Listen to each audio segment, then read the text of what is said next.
खबर शामिल करते हैं मंडी बहाउद्दीन से। मंडी बहाउद्दीन के मोहल्ला शफकताबाद में खामद ने बीवी को कत्ल कर दिया। मलिक ज़ुबैर की तफसीलात के मुताबिक घरेलू नाचाकी पर शोहर ने तेज़ धार से बीवी को कत्ल कर दिया। तफसीलात के मुताबिक मोहल्ला शफकताबाद डेरा मुजम्मिल शाह पर रिहाइश पजीर शबीर ने घरेलू नाचाकी पर तेज़ धार के वार से अपनी बीवी को कत्ल कर दिया। तफसीलात के मुताबिक मुलजिम शबीर मौका से फ़रार हो गया। मकतूला के 2 बच्चे भी हैं। पुलिस थाना सिविल लाइन ने मौका पर पहुंचकर कार्रवाई शुरू कर दी है। मजीद जानते हैं इस रिपोर्ट में। हम इस पर डेरा मुजम्मिल शाह पे मौजूद हैं और यहाँ एक बीबी का मर्डर हुआ है यास्मीन नवाज़ का, जो DHQ हॉस्पिटल में ना स्वीपर का काम करती है। इसका शौहर है शबीर हुसैन बुकन से।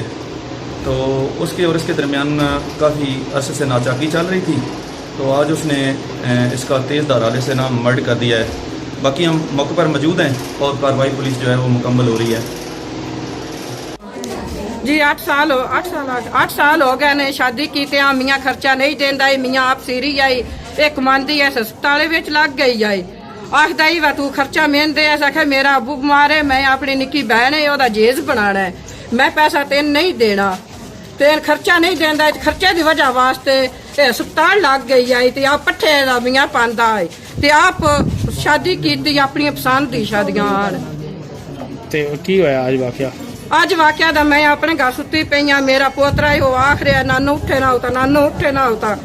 मेरी खाला जड़ी है वो पता नहीं की हो गया छुरियां मार दे, तो मैं उदो घर इतने आई तो इतने आके मैं पता किया है जने मार छड़िया। शबीर दा नाम? जी शबीर दा नाम है। ते शादी कितना 8 साल? 8 साल बच्चे ना कोई है ना? बच्चे 2 ने।